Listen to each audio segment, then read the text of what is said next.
बिस्मिल्लाहिर्रहमानिर्रहीम। अस्सलामुअलैकुम। ज़ायक़ा पकवान 786 में आपको खुशामदीद कहते हैं। उम्मीद है आप सब खैरियत से होंगे। आज हम आपके साथ रेसिपी शेयर कर रहे हैं बेसन का टुकड़ी हलवा। तो बेसन का टुकड़ी हलवा हम बनाएंगे। रेसिपी अच्छी लगे तो लाइक और शेयर कीजिएगा, और चैनल पे नए हैं तो चैनल को सब्सक्राइब करके बेल आइकॉन के बटन को भी प्रेस कर लें, ताकि मेरी हर नई आने वाली वीडियो का नोटिफिकेशन सबसे पहले आपके मोबाइल पर आ जाए। तो चलिए रेसिपी शुरू करते हैं। देखिए यहाँ पर मैंने टुकड़ी हलवा बनाने के लिए 1.5 पाव बेसन ले लिया है, ठीक है। और बेसन कोई सा भी हो, बारीक हो या मोटा हो, ठीक है, दोनों चलेंगे। तो इसको मैंने छान के ले लिया। यहाँ पर ये हम सारा सीनी में डाल देंगे, यानी किसी भी थाली में डाल दीजिए। अब हम इसमें क्या करेंगे, इसको दानेदार बनाएंगे। इसके लिए हम डालेंगे, कुछ लोग सूजी भी डालते हैं ना दानेदार बनाने के लिए, तो वो भी तरीका ठीक है, लेकिन मैं इसको बेसन में ही बनाऊंगी। अब हम इसमें डालेंगे कम से कम 3 चम्मच घी को मैंने थोड़ा मेल्ट कर लिया क्योंकि जम रहा था ना। बस 3 चम्मच हमने इसमें डाला है घी, और डालेंगे दूध का छींटा इसमें। बहुत ज़्यादा नहीं, सिर्फ हमें छींटा मारना है इस तरह से। अब हम इसको क्या करेंगे, अच्छी तरह से मसलेंगे ताकि बेसन में दाना सा पड़ जाए। ये देखें, इसको अच्छी तरह मिक्स करना है, भले दोनों हाथों पे रख के इस तरह से। ये देखें, इससे ज़्यादा अच्छा हो जाएगा। तो मैं इसको अच्छी तरह से, ताकि बेसन के एक एक रेशे में ना ये घी और दूध अच्छे से मिक्स हो जाए। देखिए अच्छी तरह से हमने इसको दोनों हाथों से खूब अच्छी तरह मसल लिया, और देखिए कितने अच्छे से आप देख रही बेसन किस तरह का हो गया। और मैंने इसमें 1 चम्मच घी ना और डाल लिया था। ये देखिए, तो टोटल हमने इसमें 4 चम्मच घी डाला है, और 4 चम्मच हमने इसमें दूध के शामिल करे हैं। तो बस अब इसे क्या करेंगे, इसको छान लेंगे, ताकि जितना भी दानेदार बेसन होगा हमारे पास आ जाएगा, और जो मोटा मोटा इसमें होगा वो हम निकाल देंगे छानने के बाद। तो इसको हम छानेंगे। सारा बेसन हमने छन्नी के साथ छान लिया, और देखिए छन्नी ना बहुत बारीक नहीं होनी चाहिए, इस तरह की मोटी। देखिए ये छन्नी कैसी है, ठीक है।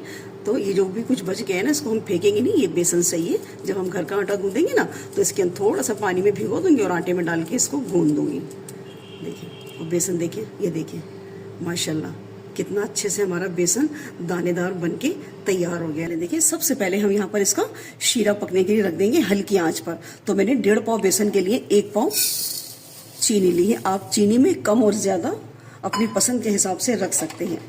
और 1 पाव चीनी मैंने ली है, तो मेरे यहाँ 1 कटोरी चीनी बनी है, ठीक है। तो 1 कटोरी के हम आधी कटोरी इसमें हम पानी डालेंगे। बहुत ज़्यादा अगर पानी डाल देंगे तो क्या होगा, बहुत देर तक आपको शीरा बनाना पड़ेगा।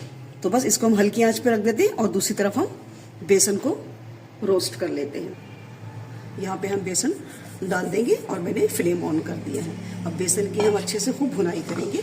अभी हम इसमें कोई घी वगैरह नहीं शामिल करेंगे, इसी तरह हम इसको भून लेंगे। जैसे इसमें से अच्छे से खुशबू आने लगेगी ना बेसन की, तो बस आप समझ जाएं कि बेसन हमारा अच्छे से भुनाई हो गया है। तो मैंने देखिए बेसन डाल के ना कढ़ाई के अंदर तो मुसलसल आपको चम्मच चलाना है, क्योंकि ये बेस के अंदर लग जाएगा बेसन, कहीं से फिर डार्क और कहीं से लाइट हो जाएगा, तो वो फिर अच्छा नहीं लगेगा। तो कंटिन्यू आपको चम्मच चलाना है इसके अंदर, और बिल्कुल लो फ्लेम पे मैं इसको कर रही हूँ। बहुत तेज़ आंच नहीं करना है, जल्दबाजी नहीं करना है, ठीक है। आराम आराम से बेसन को भूने एक बेहतरीन सी खुशबू आने तक। जब तक पूरे किचन में बेसन की खुशबू ना आ जाए, उस वक्त तक आपको बेसन की भुनाई करनी है। तो मुझे तकरीबन 2 से 3 मिनट हो गए अभी। तो इसी तरह मैं बेसन को चम्मच चलाते हुए भूनूंगी। और देखें दूसरी तरफ मैंने थाली के अंदर ना ऑयल लगा लिया है, ठीक है। अगर आप घी लगा रही हैं ना, तो जब बेसन जमाएंगी ना, तो उसके बाद जब कतलियाँ निकालेंगी, तो इसको क्या होता है कि घी जो है ना सर्दी में नीचे जम जाता है, जिसकी वजह से टिकिया जम जाती। तो हल्के से 1 सेकंड 2 सेकंड गर्म चूल्हे पे, यानी कि आग पर हल्के हल्के से ऐसे इस तरह कर लीजिएगा, ठीक है, वरना घी जम जाता है। इसीलिए मैंने इस पे ऑयल लगाया है। तो ये थाली में ना घी वगैरह लगा के इसकी तैयारी ना पहले करके आपको रखनी है। बस अब मैं बेसन भूनूंगी, और बेसन को कंप्लीट भून के फिर मैं आपको दिखाऊंगी। देखिए 50% हमने बेसन को भुनाई कर ली। अब हम यहाँ पे डाल देंगे घी। तो घी अपने आप ले सकती हैं पसंद पे। बहुत ज़्यादा घी होता है ना तो भी अच्छी नहीं लगती, और टिक्की घी ज़्यादा होने की वजह से भी नरम रह जाती है, बहुत जमती नहीं है, ठीक है। तो मैंने इसमें 4 बड़े चम्मच घी डाल दिया है। अब हम इसकी दोबारा भुनाई करेंगे। और देखिए बेसन का कलर कैसे चेंज हो गया है थोड़ा, अभी थोड़ा सा और चेंज होगा बेसन का कलर। बस देखिए, अब हमने जितना भी घी लिया था ना, यानी मैंने आधा पाव से ज्यादा घी लिया, तकरीबन मैंने 150 ग्राम मैंने यहाँ पर घी इस्तेमाल किया था। तो अब मैं इसमें सारा घी डाल दूंगी। देखिए भूनते भूनते बेसन ने देखिए घी छोड़ दिया हल्का हल्का, क्योंकि मैंने इसमें घी बहुत ज्यादा नहीं डाला है। ये देखिए ठीक है। अब यहाँ पे डाल देंगे थोड़े से ड्राई फ्रूट, मैंने बारीक बारीक काटे थे, ये भी डाल देंगे हम। थोड़ा सा डालेंगे इसमें, यानी कि 2 चम्मच के करीब मैंने ये नारियल घर में ही घिस लिया। ये बाहर से भी आता है ना नारियल का पाउडर, वो भी डाल सकती हैं इसके अंदर आप। तो ये मैंने इसमें डाल दिया। अब इसको बस 1-2 मिनट हम ज़्यादा इसको पकाएंगे नहीं, बस 1 से 2 मिनट हम इसको अच्छे से खूब मिक्स कर लेंगे। और दूसरी तरफ हमारा शीरा भी तकरीबन तैयारी के मराहिल में है, वो भी हम आपको दिखा देते हैं।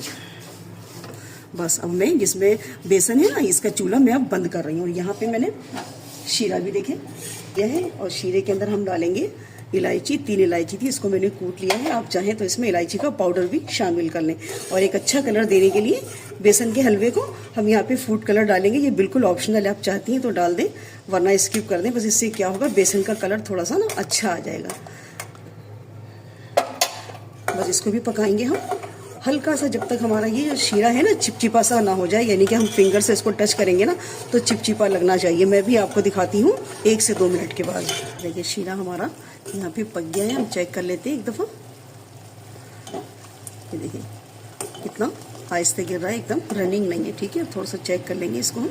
बहुत ज़्यादा हमें एकदम से गाढ़ा नहीं करना, वरना क्या होगा, टिक्की हमारी जो ना बहुत सख्त हो जाती है, तो फिर वो अच्छी नहीं लगती खाने में। देखिए बस एक तार बनने वाला है इसका, ज़्यादा नहीं है। ठीक है, बस हम इसको फ्लेम बंद करेंगे और इसको हम डालेंगे जो हमने बेसन का हलवा बना के रखा है ना यहाँ पे, इसी में हम इसको शामिल कर देंगे। और बिल्कुल हल्के हल्के डालिएगा, क्योंकि गर्म है ना तो छींटे भी आ जाती हैं।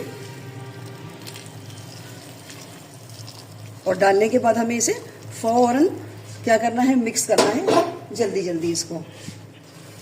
अभी तक मैंने फ्लेम बंद किया हुआ है कढ़ाई का।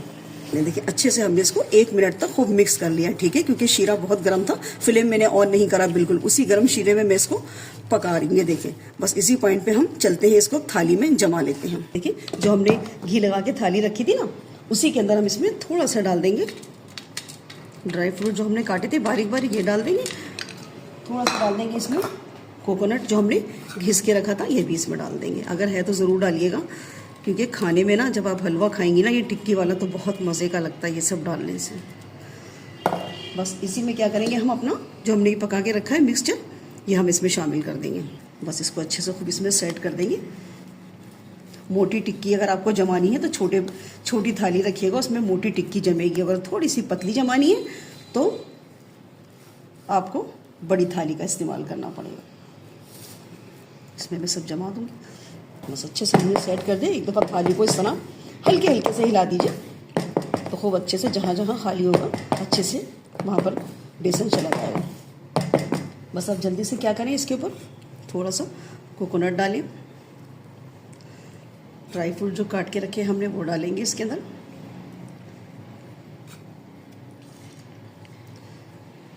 और इसको ना चम्मच से ना थोड़े से हल्के हल्के हाथ से ना इसको प्रेस कर दें, ताकि ये चिपक जाए बेसन के साथ, इस तरह से। ये देखिए बस अब मैं क्या करूँगी, इसको सेटिंग करूँगी। और सेटिंग करके ना इसको मैं तकरीबन 20-25 मिनट के बाद चेक करूँगी। जब हल्का सा सॉफ्ट होगा ना ये, तो मैं इसकी कटिंग इंशाल्लाह आपको दिखाऊँगी। ठीक है, क्योंकि ये तकरीबन 1 से 1.5 घंटा लगेगा हलवा जमने में, क्योंकि सर्दी है ना, ये जल्दी जम जाएगा इंशाअल्लाह ताला।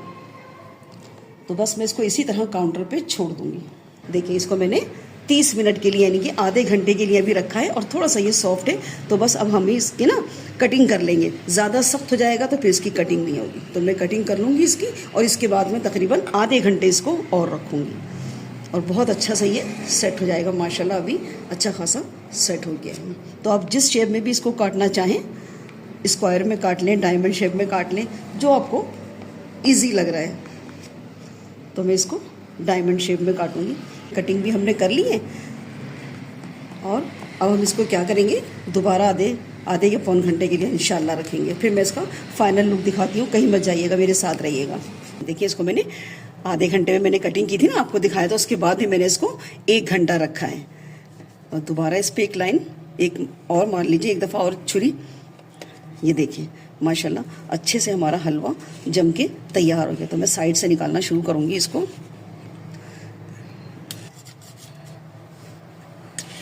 और देखिए कितनी अच्छी माशाल्लाह जम गई हमारी टिक्की। ये देखिए इसको भी निकाल लेते हैं। माशाल्लाह माशाल्लाह ये देखिए कितनी ज़बरदस्त टिक्की जम के तैयार हो गई है। तो बस रेसिपी अच्छी लगे तो लाइक और शेयर कीजिएगा, और चैनल पे नए हैं तो चैनल को भी सब्सक्राइब कर लें। मिलते हैं नेक्स्ट वीडियो में एक नई रेसिपी के साथ। अल्लाह हाफिज़।